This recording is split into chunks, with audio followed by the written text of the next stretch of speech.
La Oficina de Presupuesto del Congreso estimó el impacto de la nueva ley jubilatoria. Se calculó que la medida tendría un costo fiscal de hasta 0,79% del Producto Bruto Interno anualizado.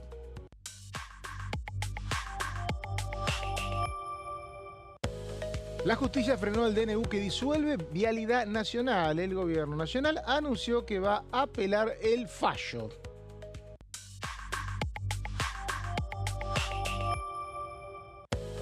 Ley de emergencia en discapacidad. La ley, sancionada la semana pasada por el Senado de la Nación, tendrá un impacto fiscal de entre 0,28 y 0,51% del Producto Bruto Interno.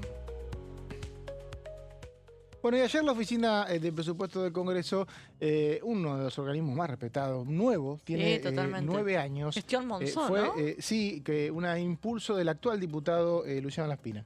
Estaba obsesionado Laspina porque decía, me piden leyes y no sé los costos. Es que sí. Entonces, lo que hizo fue crear esta oficina que todos los gobiernos protegen y que tiene esta misión que, ante pedido de los presidentes de las comisiones, pide un informe y lo realiza con el costo fiscal de las medidas. En este caso, proyectos que fueron sancionados. Y la verdad que estaba leyendo, Débora, no sé si le pegaste una lecturita a los informes de la OPC. No me mires así.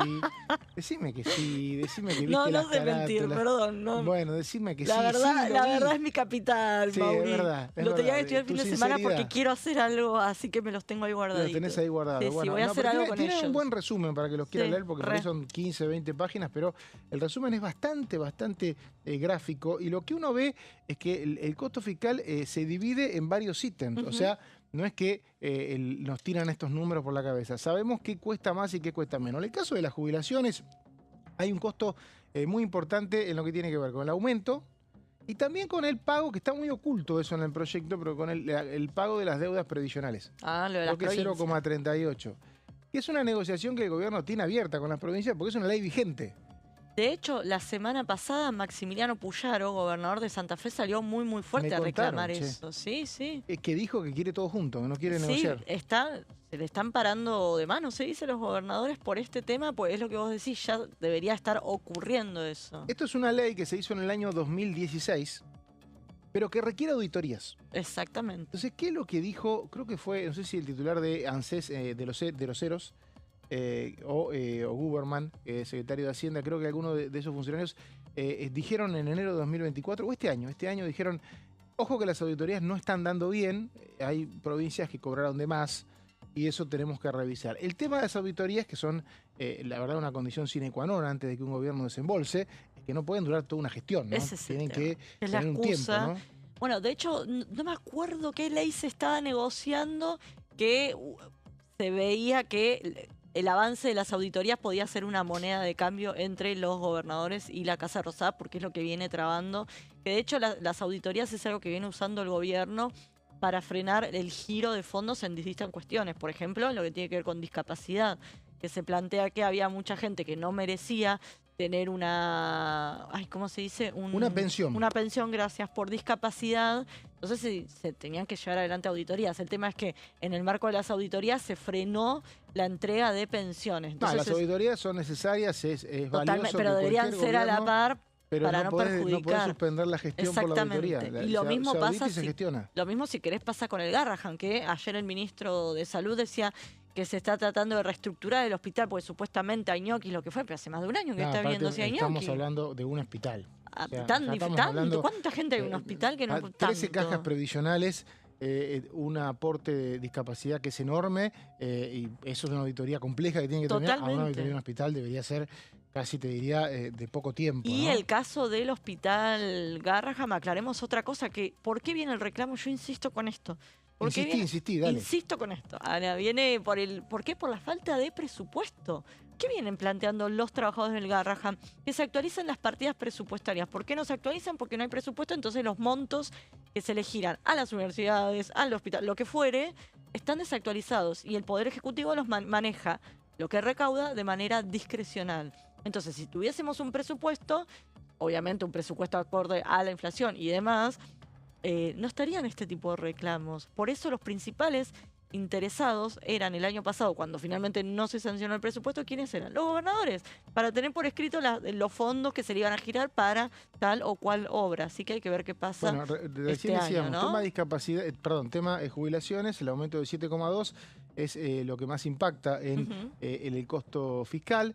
Se plantea también en ese informe de la Oficina de Presupuesto que no alcanza, que es muy precario lo que se aporta con lo que tiene que ver con lo que son las fuentes de financiamiento.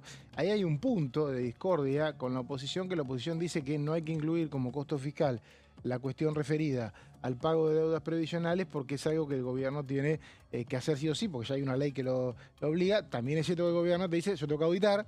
Bueno, volvemos al mismo tema. Tema en discapacidad, señora Débora, le recomiendo el informe. Por favor, sí. Porque son las lo cosas voy a leer que... el fin de semana, el domingo me levanto Sí. con mate y lo leo. A ver, recordemos que en este debate parlamentario el oficialismo no participó mucho porque planteaba que no había plata para ninguno de estos temas y que no tenía sentido participar de la discusión. O sea, no hizo contrapropuestas. Eso es lo que Eso es lo que más me llama la atención.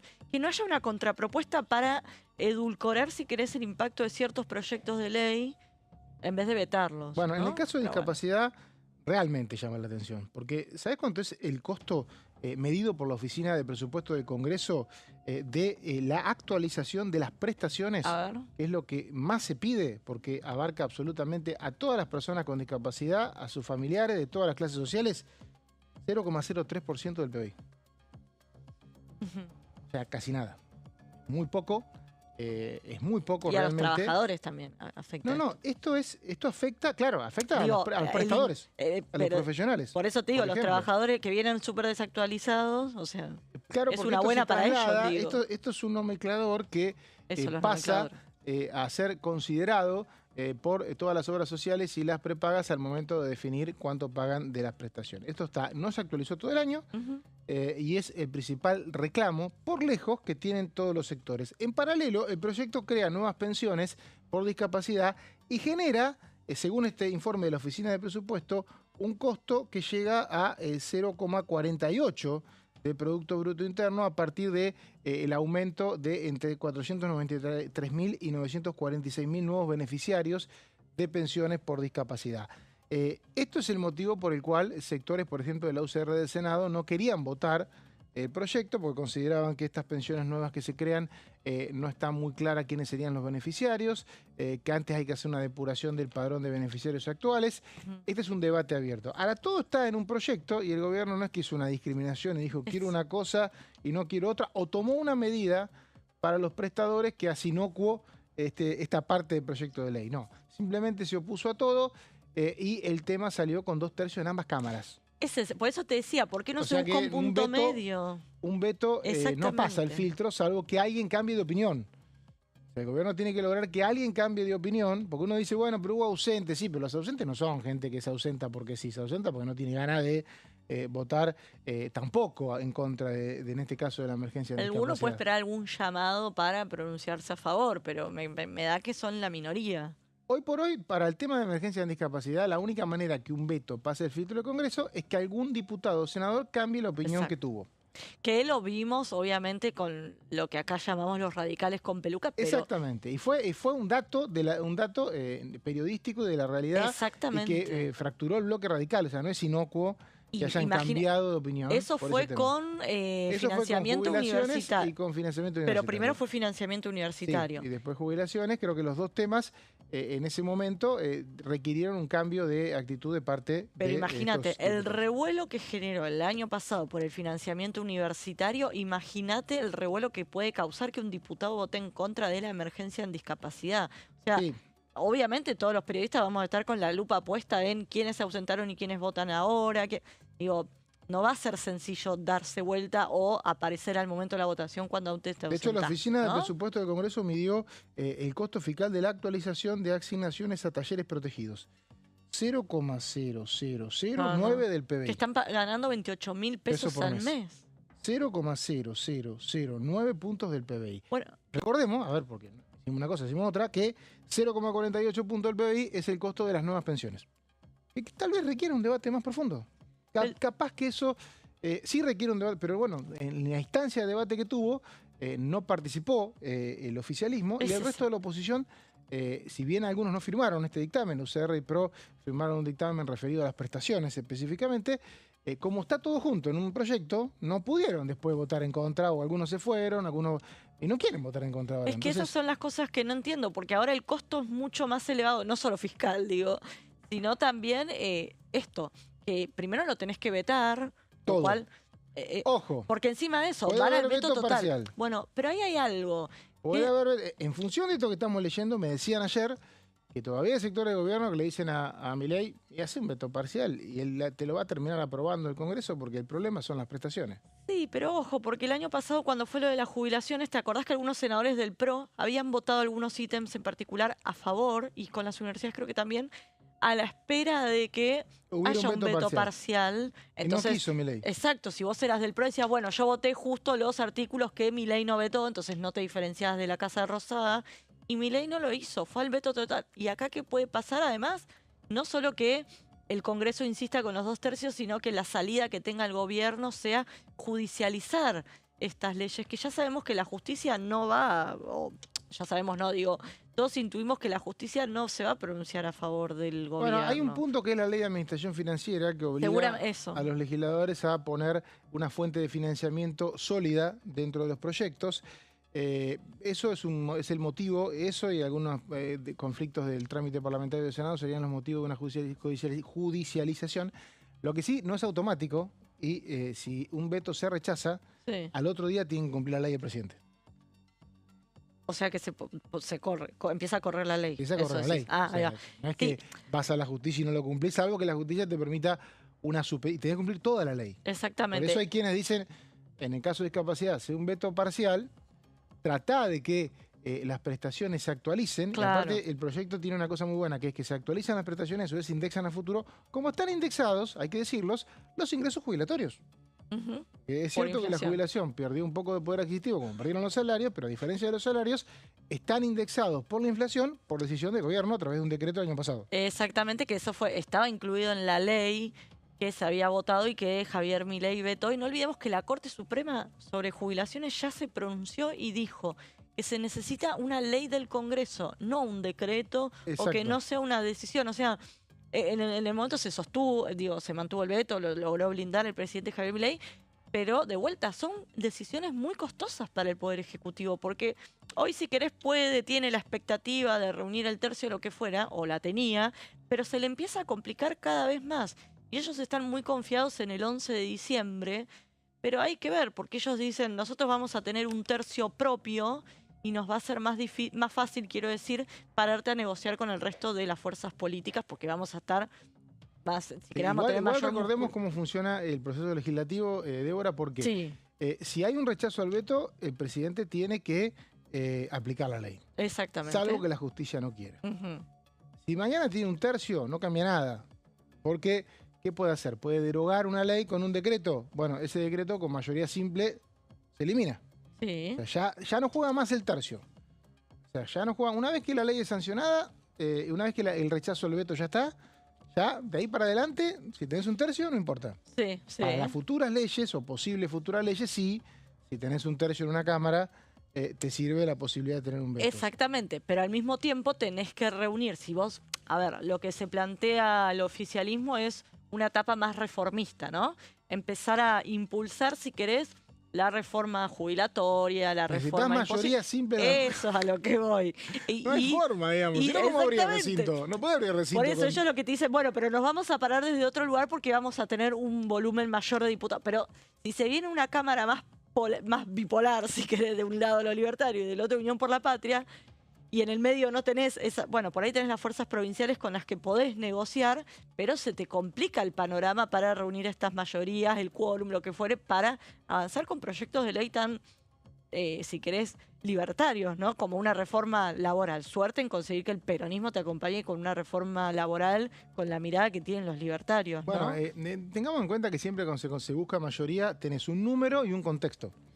El contexto de cuando ganás la presidencial es muy bueno. Ajá. Y, por ejemplo, el gobierno pudo lograr mayoría para la ley Bases, que es una ley muy voluminosa. Totalmente. Que al principio yo decía, ¿por qué no mandaron varios proyectos? Me decían, no, es ahora y la verdad que creo que con el diario del lunes tomaron una gran decisión, porque Sí. tuvieron una ley sancionada Sí. con una poca cantidad de legisladores a partir de lo que era la expectativa de un gobierno entrante. Cuando el gobierno se está a ir, la expectativa es otra, salvo que tengas la reelección garantizada, Claro. pienso en 2011, si no, quienes son aliados y tantean por lo menos ser lo menos, ¿no? Y pienso en Mauricio Macri, que le fue muy bien en las elecciones de medio término, pero después no le fue nada bien, digo, empezó... No, porque la expectativa de su continuidad Exactamente. nunca existió. Exactamente. Hubo un par de Entonces, elecciones buenas en 2017 en las provincias, pero nunca tuvo expectativas de continuar y bueno, y de esa manera no era muy cómodo ser aliado de él. Y tenía un trabajo político muy sólido que le hizo conseguir muchas leyes, ni bien llegó, cuando su imagen en la opinión pública era mala, a diferencia de la de Milei. Milei tuvo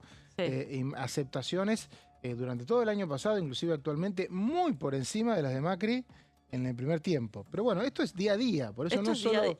Y ahí tenés, pensando ya en la segunda parte del mandato de Javier Milei, a los gobernadores que también van a querer, pensando, ¿no?, en las figuras a las que pueda apelar Milei, que también van a querer reelegir o tendrán intenciones alguno que otro que ser candidato a otra cosa, capaz presidente. Entonces tampoco les sirve acompañar tanto al gobierno, sino más bien diferenciarse del gobierno. Bueno, decíamos hoy, para que la emergencia en discapacidad, un eventual veto sea rechazado por el Senado, sea aceptado por la Cámara de Diputados y la Cámara de Senadores, alguien tiene que cambiar de opinión porque salió con 2/3. A la inversa, para que la moratoria, la prórroga de la moratoria previsional, el veto sea rechazado, o sea, no aceptado, alguien tiene que cambiar de opinión porque estuvo lejísimos de los 2/3 en las dos cámaras y tuvo mucho más de 1/3 el voto en contra. Exactamente. O sea, en el caso de diputados, por ejemplo, 100 votos en contra. Ahí el oficialismo está tranquilo de que la moratoria... 14 personas que votaron en contra deberían votar a favor. El informe de la Oficina de Presupuesto es categórico, habla de un costo de casi 0,4, 0,39 del PBI por el impacto de la prórroga de la moratoria, por las mejoras de la PUAN, que sube a 64 años, eso es bastante, y también... ¿Cómo ¿Qué dice la...? Claro, la PUAN sube, porque la PUAN... no, a los 65 años. Claro, mujeres de 60. No, la PUAN es 65 años. Con el proyecto baja a 60. La baja, no la sube, Claro, perdón, te tenía baja a 60.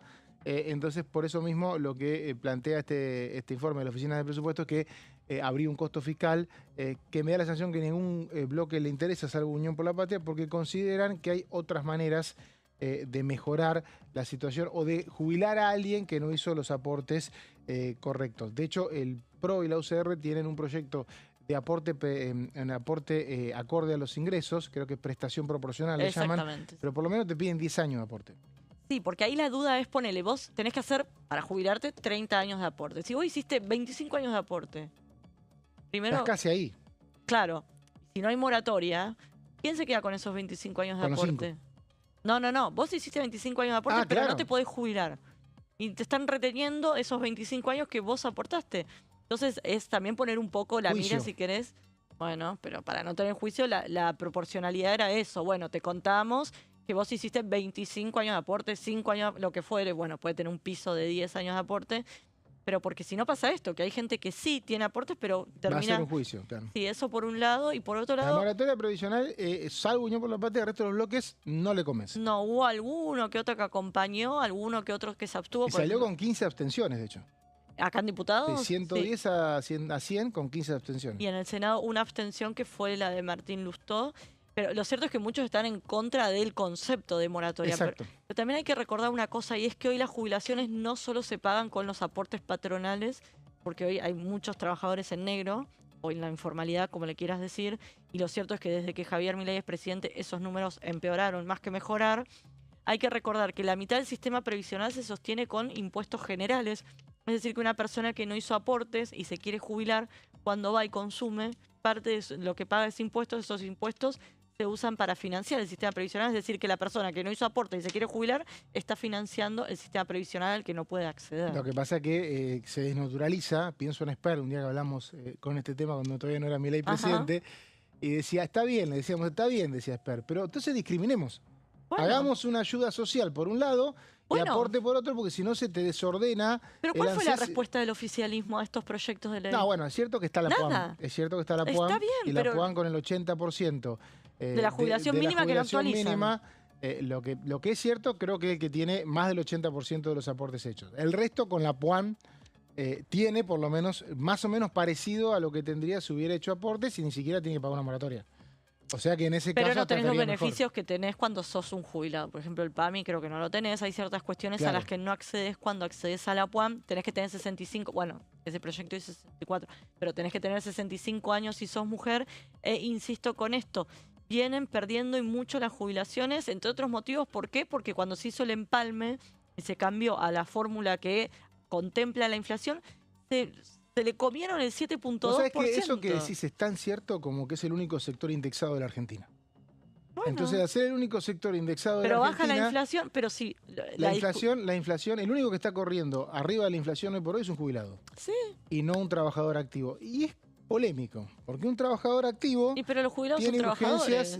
tiene urgencias familiares que a veces un jubilado no tiene. ¿Cómo que no? Los jubilados tienen que comprar pañales, tienen que comprar comida Sí, especial, es tienen que comprar verdad, remedio, tienen que pagar alquiler, tienen que pagar una Es muy enfermera. heterogéneo. Bueno. Pero un trabajador activo tiene urgencias familiares, mantiene personas, básicamente. No, yo no mantengo a nadie, Bueno, a mi en tu gato caso nada no, más. pero Bueno, en muchos casos sí. Bueno, pero Y los no jubilados, tiene la indexación. Lo que te dicen si estás siempre... si sos trabajador registrado, tenés paritarias. Sí, pero la paritaria no está yendo por encima de la inflación Bueno, como está yendo. ¿por qué? Porque el gobierno le está poniendo un techo a las paritarias. Lo que digo es que es cierto que se perdieron un 7%, como es cierto que también que hoy pueden tener una indexación. Y la indexación se siente. Cuando uno habla con un jubilado, te dicen, mira, la indexación se siente. Sí, también se siente que no tienen el mismo acceso a los medicamentos, también se siente Sí, que... pero la indexación se siente. Se siente. Imagínate Yo si todos veo a los los meses... jubilados acá todos los miércoles y me parece que no se bueno, siente. te digo representativo. Digo, la No indexación sé. se te... No te veo No, rodeándote yo creo que esa parte de de indexación, jubilados. esa parte de indexación es algo valorable, Pero- como no es lo que tiene que ver con la falta de actualización de las mínimas, que están muy bajas. Que Lo que más eso del habría que tocarlo. 75%. El bono pues, debería el gobierno subirlo, no necesitaría y una ley. encima queda a discreción del Ahora, Poder Ejecutivo. El subir bono. de 7,2 para que te quede exactamente el mismo poder adquisitivo a 2023 y lo quisiéramos todos. Esa es la verdad. Lo quisiéramos todos, ¿no? Gracias por esta media hora. ¿Me porté bien? Muy bien. Mejor que otras veces. Pausa, enseguida volvemos.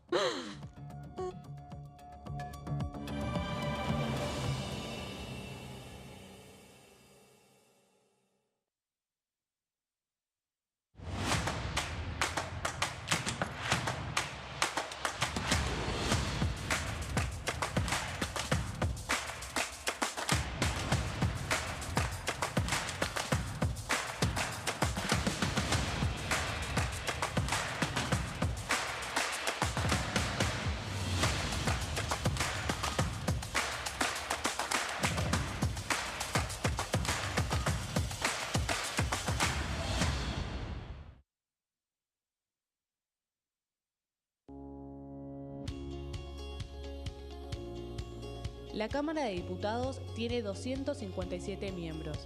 Los diputados debaten y sancionan leyes que rigen en todo el territorio nacional. Algunas de las más importantes son el presupuesto de gastos generales del Estado, el Código Civil, el Código Penal, la forma en que se rige el trabajo, las jubilaciones, entre tantas otras. Además, controla y hace un seguimiento de las políticas del Poder Ejecutivo a través de la visita de diferentes funcionarios o el pedido de informes, así como la posibilidad de realizar juicios políticos a los funcionarios. La duración de los mandatos de los diputados es de 4 años y pueden ser reelegidos indefinidamente. Desde el momento en que asumen y hasta el final de su mandato, no pueden ser acusados, interrogados judicialmente, ni molestados por las opiniones o discursos que imitan desempeñando su mandato. Son requisitos para ser diputado tener al menos 25 años, 4 años de ciudadanía argentina y haber nacido en la provincia por la que se postula o haber residido en ella los 2 años precedentes. Se agrupan en bloques que expresan partidos políticos o afinidad ideológica. Existen también los monobloques integrados por un solo diputado.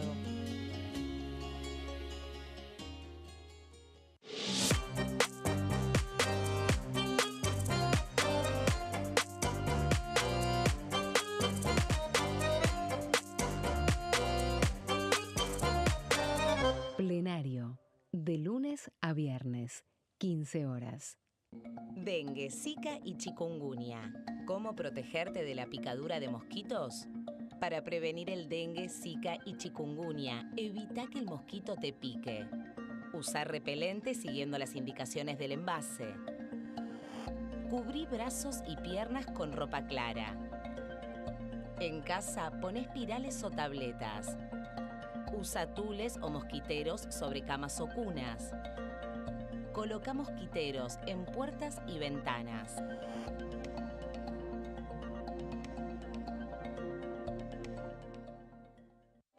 Elecciones legislativas 2025. Lo que necesitas saber. El 26 de octubre, cada provincia elegirá a sus representantes en la Cámara de Diputados de la Nación. ¿Sabés qué bloques renuevan bancas? Este año se renuevan 127 bancas, la mitad de los diputados. Unión por la Patria renueva 46 bancas. El Bloque de la Libertad Avanza renueva 8 bancas. El Bloque del PRO renueva 21 bancas. La Unión Cívica Radical renueva 11 bancas. Encuentro Federal renueva 7 bancas. Democracia para Siempre renueva 9 bancas. El Bloque del Frente de Izquierda renueva 4 bancas. Coalición Cívica renueva 4 bancas. Otros bloques renuevan 17 bancas. Elegí a tus representantes, tu voto, tu voz, tu futuro. Para más información, ingresá en www.argentina.gov.ar/elecciones-medio 2025.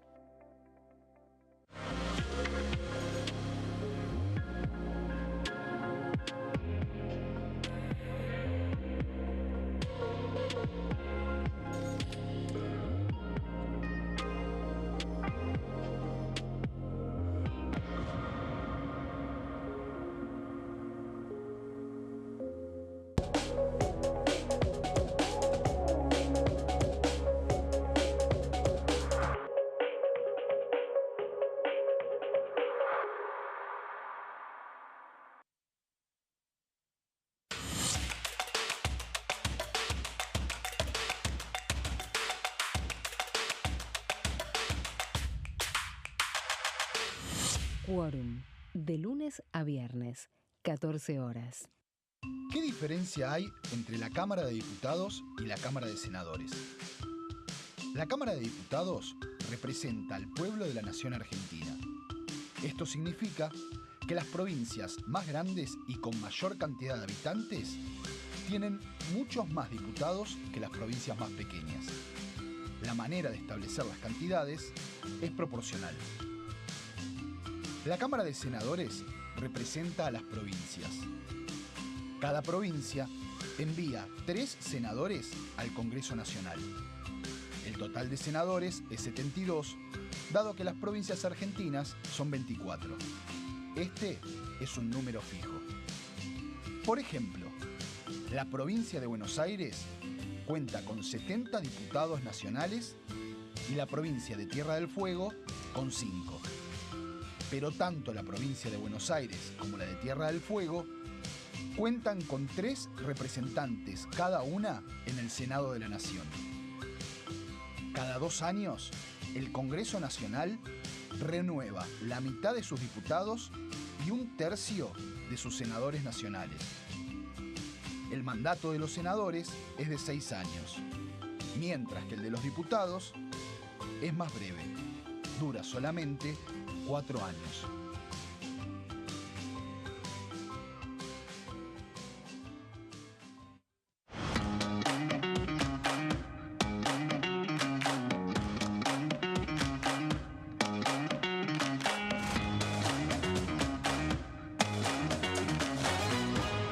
Pasos perdidos, de lunes a viernes, 16:30 horas.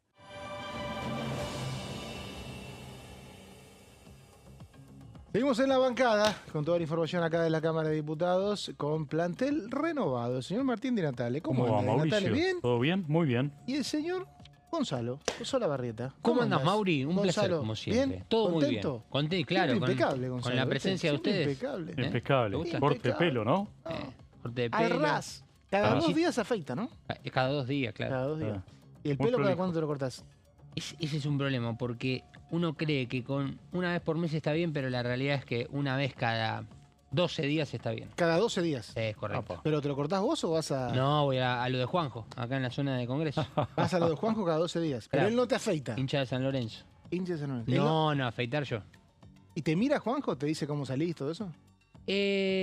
No. Le dije igual que salía en tele, él se preocupa por eso, sabe que tiene que hacerlo prolijo, pero muy respetuoso. Gran laburo hace Juanjo, ¿no? Hay que decir muy la bien, verdad. Sí, hay que- Impecable. Sí, aparte- se toca. Sí. Aparte no es fácil, ¿viste? No es No es fácil. fácil, ¿no? Claro, rellenar el campo. Claro, el pelo, ¿Viste? digamos, está siendo más sencillo, por lo que veo. Claro, bueno, sí, por eso hay que mantenerlo bien, Muy bien bien. prolijo, darle movimiento, porque si no, ¿viste? Si no, El reflejo siempre apunta al mismo aro. sí, ¿no? Apunta a las avenidas. Exactamente. No. Los faroles están presentes. No, bueno, pero las cámaras acá son piolas. Son crack, totalmente. La pera para arriba. y Franquito, todo. iluminador también. Tremendo. Espectacular. Bueno, impecable, la verdad que Muy bien, Gonza, impecable. la verdad, un lujo. Gonza, ¿qué hace? ¿La semana que viene en comisiones? Explica un poquito Bueno, eso. a ver, la realidad es que empezamos en un receso en donde, bueno, se han trabajado en materia de comisiones esta semana algunos puntos importantes. Hoy contaba bien tempranito con Pato lo que fue, por ejemplo, el grupo parlamentario de amistad con Israel, en donde estuvieron presentes integrantes del Congreso y de la Cámara de Diputados. Eso fue y ayer en el senadores. Salón Blanco. Ayer en el Salón Blanco, Que exactamente. una reunión que no es pública, ¿no? No, son grupos parlamentarios en donde ayer se invitó al grupo parlamentario de Chile con Israel, justamente para hablar de las preocupaciones. Martín lo puede explayar mucho más. Hoy estaba leyendo algunas estadísticas de la preocupación por los actos antisemitas que hay en Latinoamérica, pero si lo expandimos al mundo, AMIA hizo un informe respecto a las cifras de cómo se incrementaron desde el 2002 hacia el 2023 y hacia el 2024, desde lo que fue el acto terrorista del 7 de octubre del 2023, donde arrancó este conflicto bélico en Medio Oriente y donde, bueno, ayer se tocó este tema, ¿no? La preocupación por el aumento de los actos antisemitas, así como también el hecho de la preocupación y la defensa por el Estado y la existencia del Estado de Israel. Bueno, entre otros temas, lanzaron un comunicado, se habló, por ejemplo, de en Argentina la sanción Lanzó de un la ley. comunicado el grupo de amistad. El grupo de amistad firmado por Sabrina Schmechef, Habló la el viernes presidenta del pasado grupo, con nosotros. y la vicepresidenta del grupo parlamentario de Chile y Israel, que bueno, hablaron justamente de estos ítems, y se destacó, por ejemplo, en Argentina la importancia de el hecho de que salga la ley de juicio en ausencia, algo Ya es ley. relevante que ya es ley, Ya y es ley.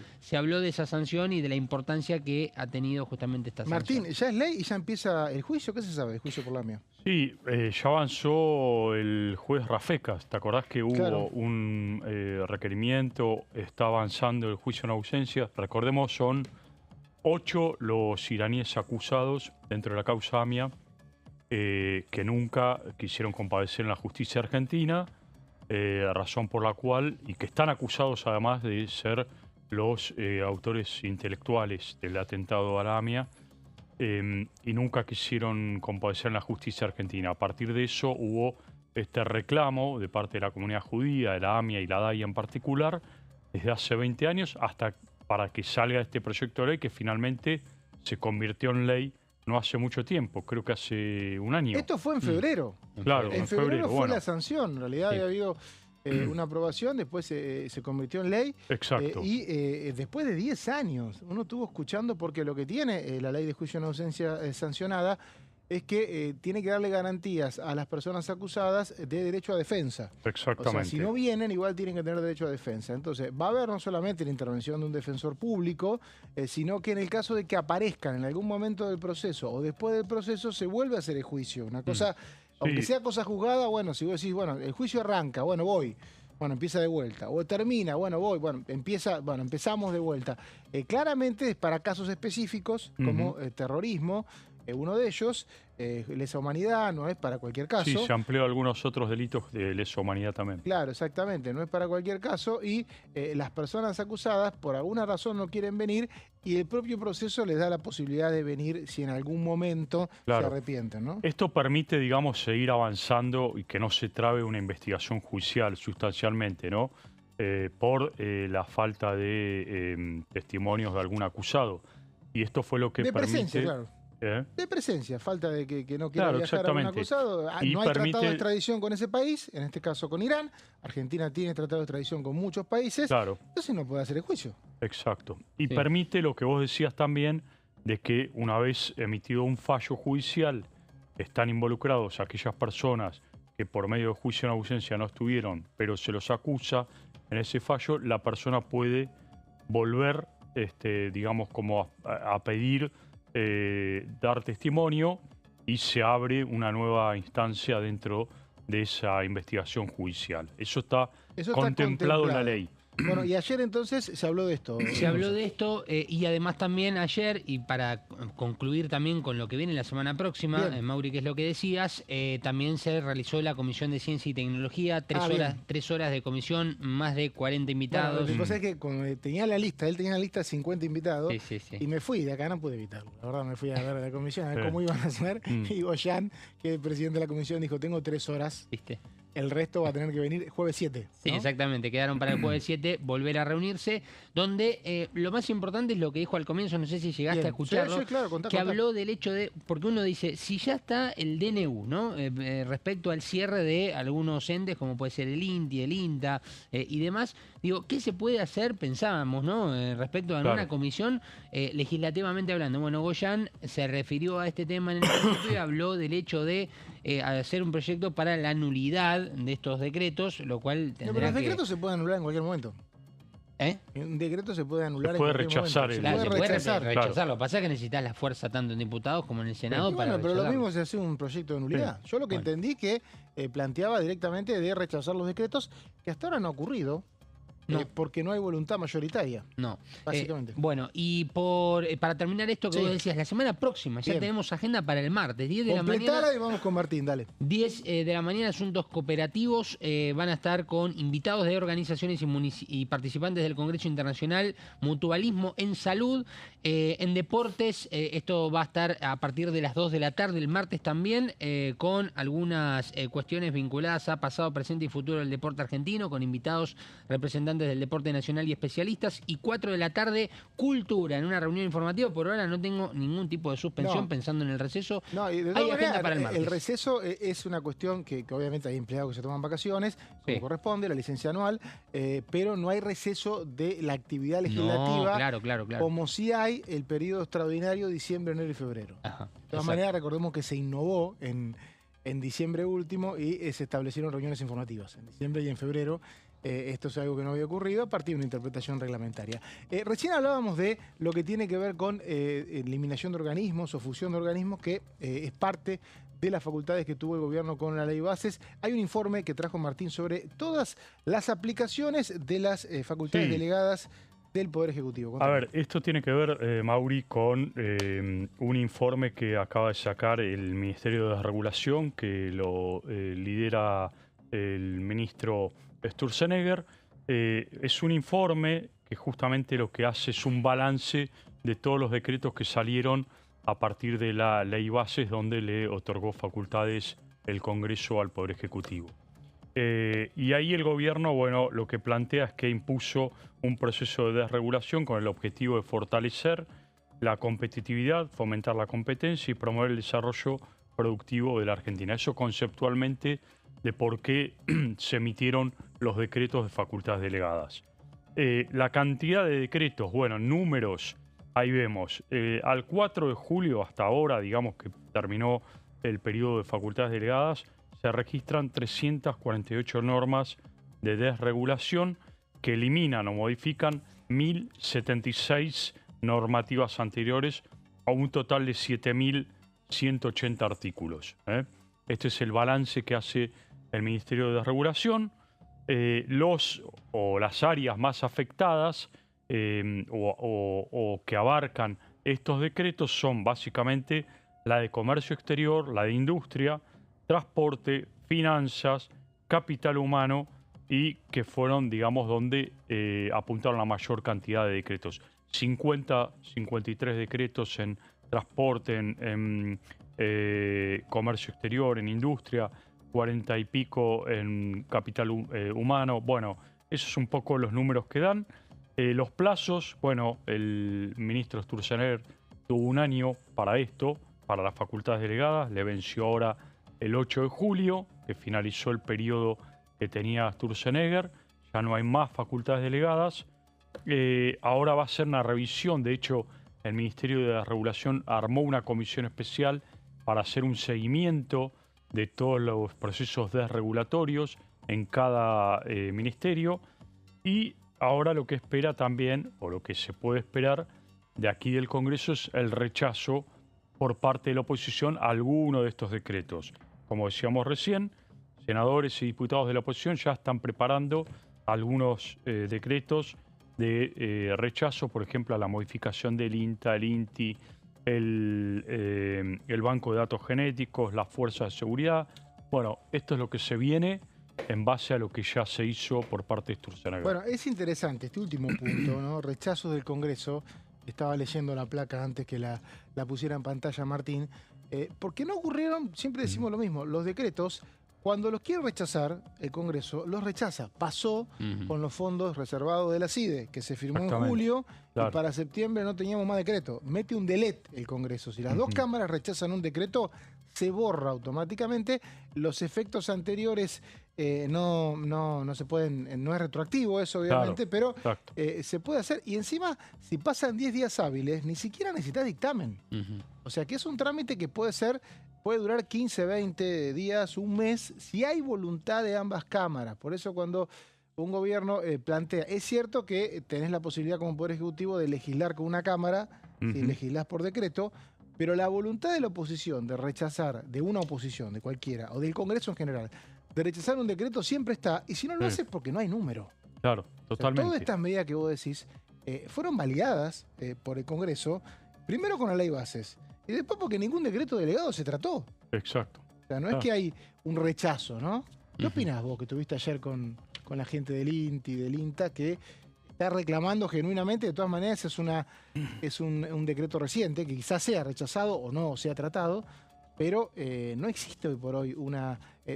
Unión por la Patria incluyó decretos en el último proyecto, en el último pedido de sesión, pero no existe una voluntad de la oposición de ir a rechazar los decretos delegados de Sturzenegger. Me parece que es más un intento, te lo cuento desde la materia informativa también, de pensar que este tipo de iniciativas suele tener algún acompañamiento de bloques que pueden llegar a juntarse para este tipo de decisiones con Unión por la Patria. Pero ayer había, no sé si decir un cierto enojo, pero sí alguna molestia por el tema del listado respecto a quienes venían aquí a la Cámara, que sabemos que es un tema que siempre se debate, ¿no? ¿Qué bloque tiene más invitados? Si Presidencia se encarga. ¿Cuándo se enteran los diputados de esto? ¿Cuándo pueden justamente solicitar por lo menos la posibilidad de levantar un teléfono y decir, che, ¿querés venir? De mi parte, sabemos que políticamente esto no deja de ser algo importante. Desde ese punto de vista, me da la impresión que hay que ver cómo se planifica. ¿Cuánta participación le dan a los bloques opositores que pueden llegar a juntarse con Unión por la Patria para tomar este tipo de decisiones que, bueno, necesitan de una fuerza importante en el Congreso? No la veo tan fácil ahora, actualmente. No, necesitas una mayoría. De hecho, para muchas cosas ha habido mayoría. Acaban de salir sancionadas leyes para aumentar las jubilaciones, para declarar la emergencia en discapacidad, que tuvieron mayoría, las dos cámaras. O sea, derogar un decreto es hasta más fácil que eso, porque ni siquiera necesitas hacer las cuentas en una Yo te diría que hoy los dos decretos más, digamos, controvertidos, o donde la oposición está juntando firmas, por lo menos para rechazarlos, son el del INTA, que básicamente las modificaciones que hubo en el INTA, este achicamiento. ¿El INTA no existe más? Sí, existe. Pero ese achicamiento. Hubo un achicamiento, claro. Y incluso facultades que tenía el INTA y todo eso fueron modificadas. Ese es uno, y el otro me parece el de la reforma del Estatuto de las Fuerzas de Seguridad, donde se le da mayor posibilidad de acción. De la Policía Federal. En realidad son 4 decretos. Claro, exactamente. Recordemos que hay 3 que son recientes. Claro. Por eso no se podían tratar siquiera, porque se firmaron ahora. Y el de la Policía Federal es de hace un poco más de tiempo. Exacto. Pero son todas medidas recientes. Claro. Que puede haber posibilidad de detener sin intervención judicial. Hay varias cosas que plantea ese decreto. Fue muy polémico, ya está vigente y bueno, la oposición me parece que ahí también podría podría juntar. Hubo una reunión de juntar. comisión el martes, creo, ¿no? El martes la comisión de bicameral, la bicameral de fiscalización de órganos y actividades de seguridad interior, donde Unión por la Patria en soledad, hay que decirlo, en soledad, planteó que quería derogar estos 4 o 5 decretos, porque son uno por fuerza, Policía Federal, Claro, exactamente. Fuerza Aérea, Prefectura, Policía de Seguridad Aeroportuaria. Seguridad, seguridad, la PCA. La famosa PCA. Exacto, sí. Y bueno, y ahí es donde, pero bueno, lo mismo, es un decreto delegado, yo me encargué de leerlos el otro día, y cada decreto dice, artículo 8, 7, 9 del decreto, se envía a la Comisión Bicameral de Trámite Legislativo para que el Congreso decida. Exactamente. Si el Congreso no hace nada, quedan esos decretos. Claro. O sea que estamos ante un aval tácito. ¿Se siguen presentando proyectos de ley, sabes, Martín? Se siguen presentando proyectos. Sí, Constantemente. La gente no se cansa. Y hay un diputado que no para de presentar, que es el diputado Oscar Agos Carreño. ¿Con qué anda? Anda con muchas cosas, esa es la realidad. Últimamente se habló mucho y se lo vinculó a un proyecto referido a la cuestión de la inteligencia artificial, por ejemplo, en las campañas políticas. Es multifacético, el diputado cordobés Oscar Carreño. Le mandamos saludos. No solamente busca proyectos que estén vinculados a su provincia, la provincia de Córdoba, sino que además también presenta iniciativas. Sí, totalmente, porque acá estamos hablando de una cuestión... Recordemos que los diputados nacionales son del país. Sí, son del país. No son representantes de las provincias necesariamente como lo son los del Senado. Así como está esa aclaración, también hay que decir que en muchos casos hay diputados que tratan desde la Cámara de Diputados impulsar iniciativas orientadas a sus provincias. Porque los votan ahí. Claro. O sea, es verdad que tengan una prioridad. Claro, pero, exactamente. Pero generalmente lo hacen a nivel nacional. La Cámara de Diputados. De hecho, había unos debates constitucionales en el 94.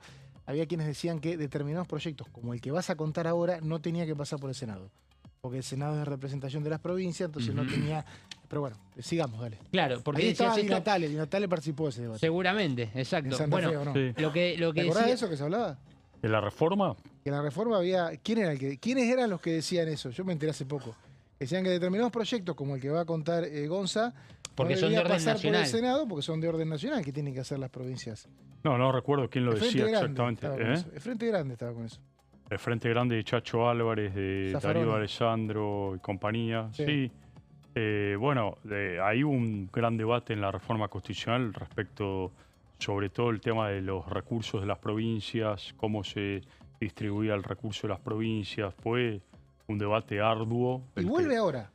Y vuelve, todo vuelve. Vamos a tener a Martín acá que va a contar, porque fue uno de los homenajeados el año pasado. Es cierto, Natale, recuerdo. Como un periodista que participó de aquel con debate histórico. Fraquelli también. ¿Te da un poco de nostalgia cuando ves ahora que en Santa Fe están haciendo la convención de Santa Fe? De la provincia. De la provincia. Claro. Es como ir a una sesión todos los días, ¿no? Claro. Sí, es fabuloso, sí.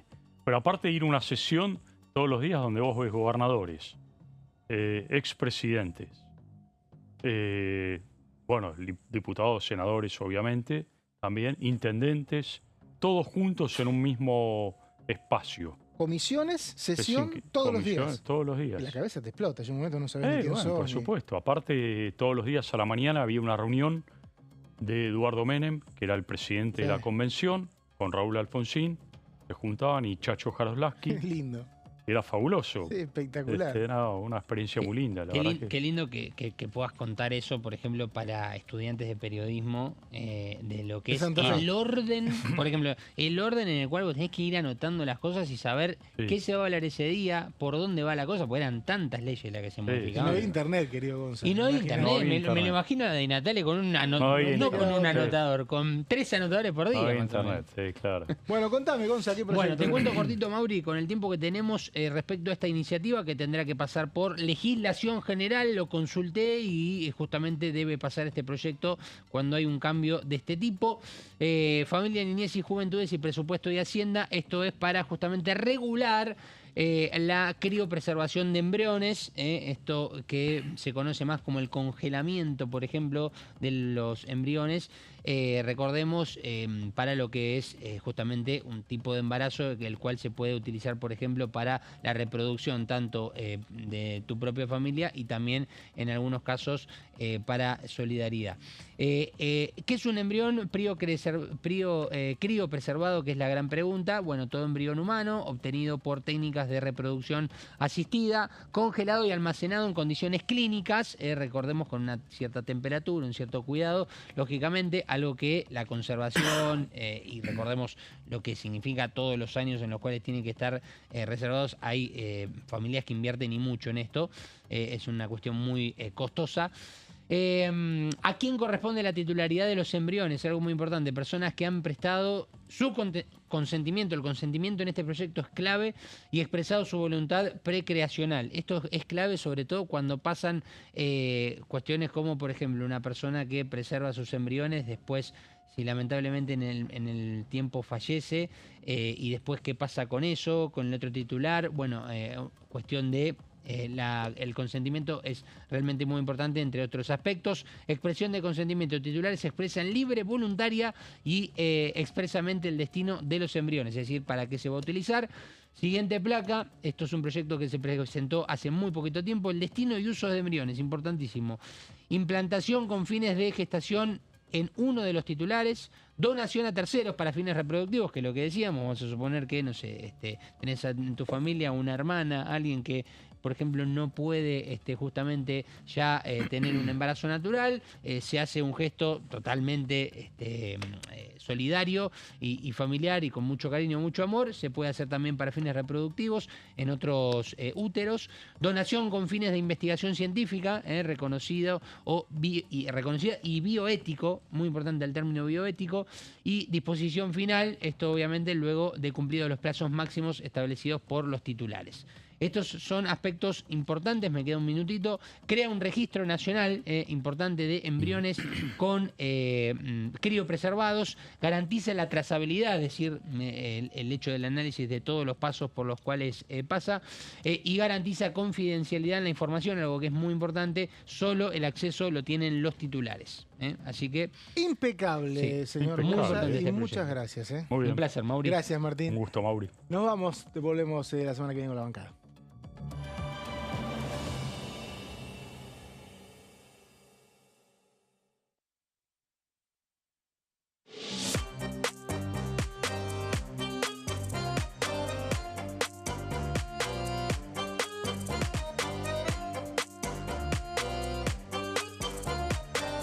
Plenario, de lunes a viernes, 15 horas. La Cámara de Diputados tiene 257 miembros. Los diputados debaten y sancionan leyes que rigen en todo el territorio nacional. Algunas de las más importantes son el presupuesto de gastos generales del Estado, el Código Civil, el Código Penal, la forma en que se rige el trabajo, las jubilaciones, entre tantas otras. Además, controla y hace un seguimiento de las políticas del Poder Ejecutivo a través de la visita de diferentes funcionarios o el pedido de informes, así como la posibilidad de realizar juicios políticos a los funcionarios. La duración de los mandatos de los diputados es de 4 años y pueden ser reelegidos indefinidamente. Desde el momento en que asumen y hasta el final de su mandato, no pueden ser acusados, interrogados judicialmente, ni molestados por las opiniones o discursos que imitan desempeñando su mandato. Son requisitos para ser diputado tener al menos 25 años, 4 años de ciudadanía argentina,